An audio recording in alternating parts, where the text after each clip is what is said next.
비상사태 구글입니다. 구글이 지금 AI 전쟁 관련해서 이슈가 나오고 있는데, 이번 주에 구글의 CEO가 있거든요. 여기 선다 피차이라고 하는데, 이 CEO가 은퇴한 창업자들한테까지 SOS를 쳤습니다. 레리 페이지와 세르게이 브린, 여기 둘이 구글의 공동 창업자고 2019년에 은퇴했어요. 사실상 물론 지분도 들고 있고 이사회에는 있지만 경영에는 간섭 안 하고 있었거든요. 그러니까 이제 손 놓고 이분한테 구글하고 지주사 알파벳까지 다 넘기고 손을 떼고 있었는데 도움을 요청한 겁니다. 이번에 오죽 심각하면. 그래서 지금 이제 월가에서도 야 구글 뭔 일이냐 해서 저도 한번 봤는데, 이거죠. 마이크로소프트가 갑자기 서프라이즈성 발표를 했죠. 진짜 생산성 하면 마소거든요. 인간의 생산성을 어떻게 높일까를 고민하는 기업이 마소인데, 인간의 생산성에 엄청난 변화를 줄 도구가 바로 이 챗 GPT라는 거다. 그래서 요즘 이게 정말 핫하거든요. 이제 인공지능 도입해서 사무직의 일자리를 본격적으로 빼앗겠다라고 거의 선언하는 것과 다름없는 엄청 공격적인 도발이었는데, 이게 오죽하면 구글의 위기론까지 불러온 챗 GPT라는 상품인데, 잠깐 설명드리면 여기 오픈 AI라는 회사가 있습니다. 여기서 인공지능 챗봇을 만들었습니다. 그래서 제품 이름이 챗 GPT라고 보시면 돼요. 챗 GPT 서비스 이름인데, 나온 지 2달밖에 안 됐는데 난리가 난 거예요. 지금 정확히 2022년 12월 정도, 11월 말 이때 출시가 됐는데, 지금 역대 내놓은 상품 중에 최단기 100만 명 모은 걸로 기록을 세웠습니다. 5일 만에 100만 명을 돌파한 거예요. 비교해보자면 인스타그램도 100만 명 모으는데 2.5개월, 지금 여러분들이 보시는 유튜브도 100만 명 모으는데 8개월, 코로나 최대 수혜졌던 줌 있죠, 화상회의하는 프로그램, 그걸로 엄청 대박났던 줌도 100만 명 모으는데 9개월 걸렸습니다. 근데 5일 만에 100만 명 유저를 모았다는 거 어마어마한 거죠. 그래서 지금도 접속해보려고 그러면 막 폭주하고 서버가 다운될 정도라고 하고요. 구글에서 이 챗 GPT라는 키워드 검색하는 게 보통 이런 거 있잖아요. 영화 같은 거 개봉하면 잠깐 반짝했다가 식잖아요. 근데 지금 관심도가 계속 올라가고 있습니다. 저도 여기 들어가서 한번 물어봤어요. 이렇게 챗 GPT한테 제가 직접 물어본 거거든요. 설날을 맞아서 설날에 잔소리를 피해가는 방법이 있을까? 이렇게 물어봤거든요. 그랬더니 진짜 신기한 게, 제가 질문을 가족이라는 단어를 넣은 것도 아닌데 갑자기 설날 가족 모임에서 잔소리를 피해가는 방법에는 다음과 같은 것들이 있습니다. 질문의 맥락까지도 이해를 하더라고요. 진짜. 그러니까 저는 그냥 잔소리를 피해간다 그랬는데,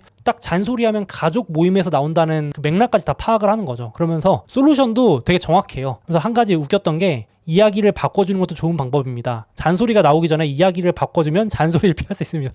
그러니까 이런 거죠. 가족 모임할 때 설에 모여서 소몽 너 취업했냐, 뭐 아니면 결혼 언제 하냐, 애기는 언제 갔냐, 뭐 이러면은 삼촌 근데 이번에 주식 투자한 거 잘 됐어요, 막 이렇게 화제를 돌리면 잔소리를 피해갈 수 있잖아요. 뭐 그런 솔루션까지. 그래서 설날은 가족과 함께 즐거운 시간을 보내는 기회이므로 잔소리를 피해가며 가족과 즐거운 시간을 보내는 것이 좋습니다. 이렇게 되게 이렇게 질문의 맥락을 이해하고, 단순히 저는 요거만 물어봤는데 막 엄청 장문의 답변을 해줍니다. 한번 해보시면 진짜 그 위력을 느낄 텐데, 또 제가 설날에 조카 용돈을 얼마 줘야 될까 그랬더니 막 가족마다 다릅니다. 근데 월급의 5에서 10% 정도를 조카 용돈으로 준다고 합니다. 이러면서 답변을 엄청 상세하게 해줘요. 그러니까 진짜 제가 기대한 거 이상으로 자세하게 답변을 해줍니다. 그래서 이 챗봇 이름이 정확히는 챗 GPT인데, 그런데 아마 써보신 분도 아시겠지만 해보면 답변이 약간 엉터리인 경우가 많아요. 막 그럴싸한데 출처도 없고 답변이 틀린 경우가 많습니다. 제가 일부러 이렇게 검증해 보려고 S&P 증시가 오른 해가 언제에게 물어봤더니 다 틀리더라고요. 그러니까 근데 있어 보여요. 막 뭔가 어디서 긁어서 답변하는데, 그래서 아직은 한계가 많지만 시간 문제라는 얘기가 많습니다. 그래서 지금 구글이 위기론이다. 이게 이제 마소가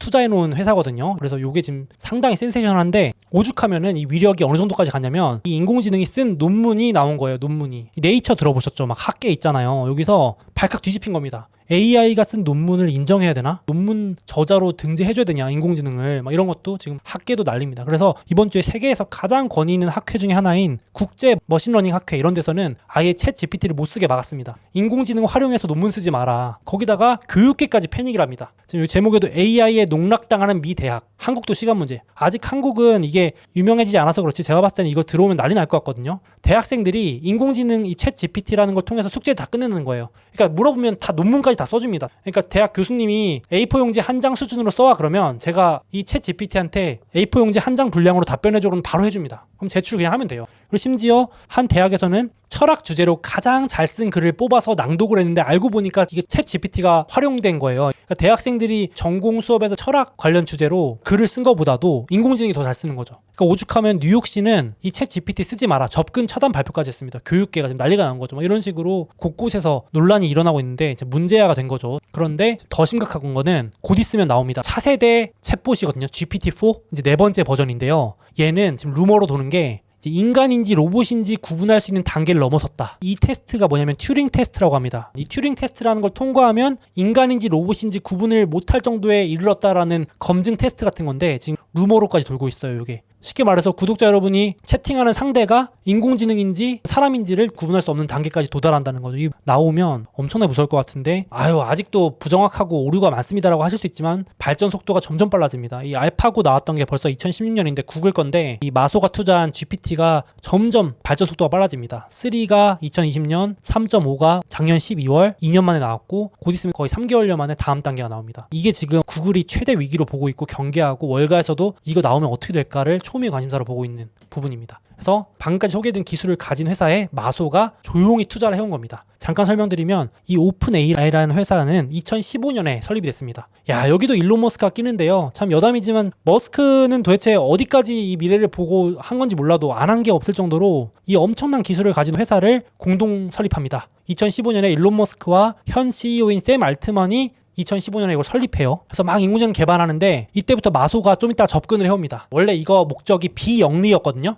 우리는 이 인공지능을 영리적인 목적으로 사용하지 말자. 이것만큼은 돈과 관련된 사업을 하지 말자. 우리 기술을 개발하는 데 한번 올인해보자 했는데 이제 입장이 틀어진 겁니다. 마소가 돈을 준다고 하니까 머스크가 이제 나 그럼 나갈래. 사임하고 2019년에는 머스크가 지분을 매각하고 나갑니다. 전략 매도 하고 2019년에 마소가 들어옵니다. 딱 그 타이밍입니다. 머스크는 이 CEO와 입장이 틀어진 거죠. 나는 돈 받는 사업엔 안 할래. 나는 비영리로 이걸 하려고 했는데 안 되겠다 하니까 이렇게 틀어졌고 마소가 이제 2019년에 초기 투자를 들어오고 대규모 투자해주면서 슈퍼컴퓨터까지 다 지원해준다. 마소가 또 클라우드 데이터 수집의 진심이잖아요. 그 대신에 기술 사용 우선권, 이 오픈 AI의 엄청난 인공지능 기술을 독점적으로 또 우선적으로 사용할 수 있는, 상용화할 수 있는 권리를 챙깁니다. 세상에 공짜가 없잖아요. 그러니까 2020년부터 독점 사용권으로 막 개발을 하면서 최근에는 추가 대규모 투자까지 해서 지분을 거의 절반 가까이 확보했다라는 추정 기사가 돌고 있습니다. 공식적으로 밝혀진 건 없지만요. 그래서 지금 여기서 나오는 대규모 이익의 75%까지 가져가는 계약을 체결했다. 이런 것까지 지금 나오고 있어요. 그래서 마소가 어쨌든 요 과실을 가져갈 걸로 보고 있기 때문에 그래서 지금 마소가 AI 전쟁을 시작했고 그래서 지금 구글이 진짜 위기다.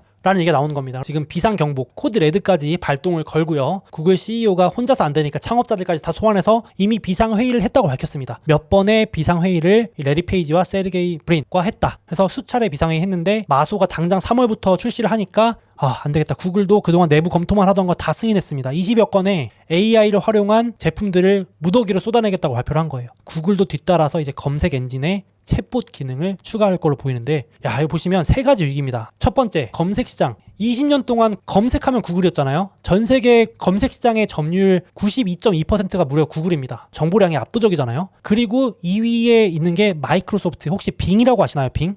이거 쓰시는 분들 거의 없을 텐데 이게 마소 겁니다. 빙이라는 검색 엔진을 마소가 갖고 있는데 여기다가 제가 지금까지 소개해드린 챗 GPT 인공지능 기술을 탑재해서 3월 달에 출시하겠다는 거예요. 이게 지금 검색 시장을 뒤흔들 수 있다라는 우려가 나오는 겁니다. 구글 입장에서 우려겠죠. 그래서 지금 마소는 고작 점유율이 3%밖에 안 됩니다. 그러니까 진짜 20년 동안 혼자 구글이 다 해먹었다고 해도 과언이 아닌데 이제 요거 판도를 흔드는 뭔가가 나타나면은 구글이 독식했던 시장이 휘청일 수 있다라는 얘기가 나오는 거죠. 근데 참고로 AI라는 거는 결국은 방대한 데이터가 원천이잖아요. AI를 더 정교하게 하려면 구글의 이 검색 시장 장악이 필요한데 요거 뺏기면 마소한테 단순히 지금 수익만 넘겨주는 게 아니고 데이터까지도 넘겨줄 수 있기 때문에 상당히 시장에서 이거 흥미롭게 보이는 부분입니다. 그래서 2000년 이후에는 검색 시장에서는 싸움을 걸었던 사람이 없는데 구글한테 싸움 걸면 다 졌는데 마소가 이번에 이길 수 있을까라는 얘기가 나오고 있습니다. 그래서 보시면 이런 겁니다. 제가 설날 조카 용돈이라는 단어를 구글에 검색하면 링크가 나와요. 조카 추석 용돈 기준 알려드림. 이거 누르면 다 광고 뜨고 막 이러잖아요. 기사 광고. 이거 누르면 클릭 수대로 구글이 돈을 벌거든요. 광고 보는 대가나 클릭한 대가로. 근데 아까 보여드렸던 챗 GPT 같은 거는 링크 없이 바로바로 답변해주니까 광고 모델 구글하고 완전 달라지는 거죠. 지금 구글의 광고 수익원이 줄어들 수 있다라고 우려가 나오는 겁니다. 지금 구글은 이 클릭해서 돈 버는 거잖아요. 조회수와 링크. 참 그런데 이게 완전히 검색 시장 판도가 바뀔 수 있겠죠. 이렇게 우려가 나오는 겁니다. 두 번째로 영상 시장도 위기가 있는데 지금 이 오픈 AI가 이번 주에 충격적인 발언을 한 게 이제 동영상까지도 인공지능이 만들 수 있는 시대가 온대요. 곧. 조금 걸리겠지만 비디오 AI 나온답니다. 이거 유튜브도 이제 안심 못하는 겁니다. 저도 AI가 저보다 잘할 수 있다는 생각이 들어가지고 무섭더라고요. CEO가 직접 말한 거예요. 오픈 AI CEO가 지금 이미 텍스트가 이미지로 만들어지는 시대는 왔거든요. 제가 이거 한번 소개드린 적도 있지만 이거 다 인공지능이 그린 겁니다. 이걸 직접 지금 화가분이 그린다면 이거 얼마나 오랜 시간이 걸리겠습니까만은 인공지능은 몇 초, 길어봐야 1, 2분 만에 이걸 뚝딱뚝딱 만들어내는 시대가 왔는데 곧 영상 만드는 AI가 나와버리면 이 회사에서 좀 무섭습니다. 그러니까 지금 유튜브가 사실 영상 시장 독식인데 야 이것도 어떻게 될지 나와봐야 되겠죠. 그리고 마지막 클라우드. 검색도 위기, 영상도 위기인데 클라우드. 마소가 이번 주 발표를 했죠. 이제 클라우드에까지도 방금 보여드린 오픈 AI를 탑재해서 출시하겠다. 대표적인 예시를 들어둔 게 개발자분들 막 코딩한다 그러잖아요. 이거 그냥 물어보면 즉각적으로 다 짜주는 겁니다. 이제 개발자분들 고민해서 막 코드 짜고 이런 것도 필요 없이 바로 답변해주고 앞서 말씀드린 텍스트를 이미지로 변환해주는 기능도 다 있고 이 클라우드 서비스만 이용하면 그리고 좀 있으면 챗봇 기능까지 물어보면 다 알려주는 겁니다. 친절하게. 인간과 구분이 안 될 정도의 성능을 가진 AI가 클라우드까지 탑재되는 겁니다. 지금 그래서 아마존도 조용히 위기다 마른 얘기 할 정도로 전 세계 클라우드 시장 3대 독과점이 아마존, 마이크로소프트, 구글이거든요. 근데 지금 마소가 2위인데 이렇게 되면은 구글 입장에서는 안 그래도 3위라서 추격해야 되는데 구글 입장에서도 좀 곤란스럽고 1위를 하고 있던 아마존 입장에서도 이거 봐라 마소가 얘네 왜 이러냐 왜 이렇게 공격적이야 할 정도로 지금 마소가 상당히 AI를 접목시켜서 나오려고 하고 있습니다. 그래서 한 곳에서 정리를 잘 해주셨는데 보시면 마소가 가지고 있는 사업부가 크게 나누면 8개인데 이 중에 4개는 당장 돈이 돼요. 여기 보시면 검색 광고 앞에 소개해드렸던 빙 있죠? 여기가 만약에 3월에 출시되는 게 대박나면요 광고 수익도 늘어날 수도 있고 이용자가 구글에서 넘어올 수도 있겠죠. 네이버에서 구글로 갈아타듯이 구글 검색하시던 분이 야 마소에 빙 써보니까 대박이더라 이게 늘어날 수 있고 링크드인이라고 구인구직 SNS가 있거든요. 거기도 대표적으로 예시되는 게 이제 AI가 이력서도 다 써주고요. 그리고 더 정교하게 매칭 구인하시는 분과 구직자의 매칭을 인공지능이 훨씬 더 잘하게 해준다면은 또 당장 수익이 늘어날 수 있겠죠. 거기다가 대표적으로 클라우드 앞서 소개해드린 이 부분도 수익이 더 늘어날 수 있겠습니다. 이용자가 늘어나겠죠. 야 클라우드 이거 쓰니까 완전 효율적인데 하면서 막 늘어날 수 있겠죠. 그래서 지금 안 그래도 마소가 성장 동력이 많이 떨어지고 있는데 여기 보시면 매출이 증가율이 둔화되고 있거든요. 원래 마소의 성장 동력이 클라우드였는데 지금 구독자분도 느끼시겠지만 코로나 이후에 클라우드 성장 동력이 많이 좀 둔화되고 있어요. 오피스, 사무 이런 것도 경기 둔화나 이런 것들 검색도 영 아닌데 이런 것들이 지금 이번 승부수로 다시 반등을 노려볼 수 있다. 마소의 신성장 동력이 될 수 있다라고 기대를 해보고 있는 부분입니다. 지금 이게 인공지능 시장 규모인데 거의 지금 시작한 것도 아닌 것처럼 느껴질 정도로 향후 연평균 거의 38%씩 늘어나는 엄청난 시장인 거는 느끼실 텐데 이게 이제 올해 마소가 더 땡겨서 전쟁을 시작한 거죠. 그래서 월가에서도 막 약간의 호들갑은 있습니다. 긍정적인 표현들을 몇 개 가져와 보자면 아이폰 모멘트, 그러니까 마치 애플이 아이폰 출시했을 때의 변화가 이제 시작이다라는 표현도 하더라고요. 이제 AI 시대가 진짜 마소 덕분에 땡겨졌다. 상용화 되니까요. 기술만 있는 게 아니고 돈으로 수익화하는 걸 보여주기 때문에 마소 매출 증가로 이어질 것이다. 그리고 마소 AI 투자가 게임 체인저가 될 거다. 검색 시장에서도 구글을 뛰어넘을 거라는 또 긍정적인 주장도 있는데 이런 건 너무 극단적으로 긍정론자분들 걸 가져온 거니까 좀 참고만 하시면 될 것 같아요. 이런 얘기도 있다. 그래서 빙으로 대표되는 검색이나 클라우드에서 발생할 이 어마어마한 매출 증가가 마소의 주가에 반영이 안 돼 있으니까 목표 주가 상향한다. 이런 얘기가 되겠습니다. 그래서 정리를 한번 해드렸는데 2023년이 생각도 못하게 물론 마소는 준비를 해왔을 텐데 AI를 상용화하는 해가 되면서 이제 우리 눈앞에 AI로 돈 버는 게 뭔지를 보여줄 것 같아요. 마소가 지금까지 기술은 많았는데 그래서 선제 공격을 하면서 진짜 AI 전쟁의 원년이 될 것 같고 1분기입니다. 그래서 3월 이럴 때 마소 주가에 좀 긍정적인 재료가 될 수도 있을 것 같고 혹은 폭락을 막아줄 수도 있는 실적이 안 나와도 좀 방어가 될 수 있는 요인이 될 수도 있다 보시면 될 것 같고 아마 이렇게 보시는 분도 있을 거예요. 아니 AI 하면 구글 아니었나? 맞습니다. 원래 구글이 AI 기술이 없는 게 아닌데 지금 마소가 선빵 쳤다는 얘기가 많아요. 마소가 마케팅을 잘했다. 구글은 지금 기술이 있는데도 감추고 있거든요. 약간 상용화는 좀 더 있다 하자.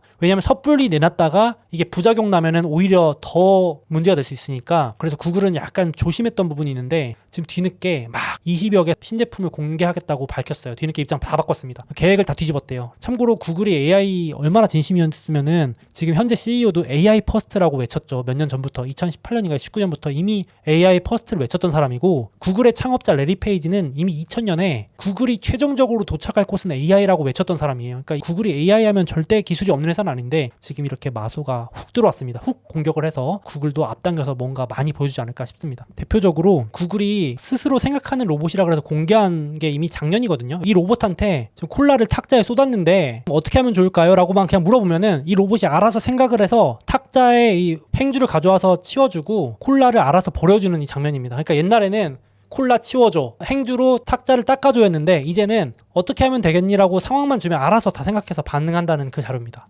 다른 것도 지금 방금 운동했는데 혹시 회복할 수 있는 음료와 간식을 갖다 줄 수 있니라고만 물어보면은 얘가 바로 가가지고 음료수 하나 집어서 가져오고 피로회복에 좋은 사과를 집어가지고 갖다 줍니다. 뭐 이런 식으로 챗 GPT랑 필적할 만한 기술들이 있을 텐데 이제 공개가 되겠죠. 그래서 구글도 숨겨놓은 기술들이 많을 텐데 많이 갖고 나오지 않을까 생각을 개인적으로 해보고 있습니다. 그래서 MIT에서도 매년 초에 10대 기술을 공개하거든요. 올해 가장 주목받을 10대 기술을 공개하는데 그 중에 하나가 방금 보여드렸던 생성형 AI입니다. 이제 인공지능이 답변만 하는 시대가 아니고 알아서 결과물을 만들어내는 생성형 AI가 나오는 시대인데 올해 이런 것들이 어마어마하게 나올 것 같습니다. 그래서 요거 제가 찾다 보니까 역시 AI 기술은 있는데 이걸로 어떻게 누가 더 아이디어 좋게 해서 돈 버느냐, 수익으로 연결시키느냐 싸움이고, 마소가 먼저 그걸 좀 보여준 것 같고 알파벳도 보여줄 것 같고, 저는 알파벳이 무너진다라고 생각하진 않고 둘이 이 선도해서 싸우면서 커나갈 것 같아요. 이 시장을. 구글이 위기라는 건 좀 너무 극단적인 얘기 같고 그 정도로 마소가 좀 선빵을 잘 친 것 같고, 그리고 역시나 그 뒤에서 이 AI의 엄청난 데이터가 모이면서 클라우드와 데이터 센터 짓는 또 반도체, 요게 엔비디아가 마소와 알파벳 이런 쪽에 들어가는 반도체 만듭니다. 테슬라도 인공지능 하면 테슬라 또 빠질 수 없죠. 그래서 이런 쪽 본다면 여전히 이런 기업들의 성장 전망은 정말 밝지 않은가. 지금 단기간 경기 침체 이런 거는 다 지나갈 문제잖아요, 결국엔. 그래서 나중에 봤을 때를 생각한다면, 좀 길게 본다면 이런 주식들 관심을 가져도 되지 않을까 싶고, 올해 특히나 AI 전쟁 얘기가 많이 나올 것 같아서 한번 또 흥미로운 이슈가 있으면 정리를 해서 가져와 보겠습니다.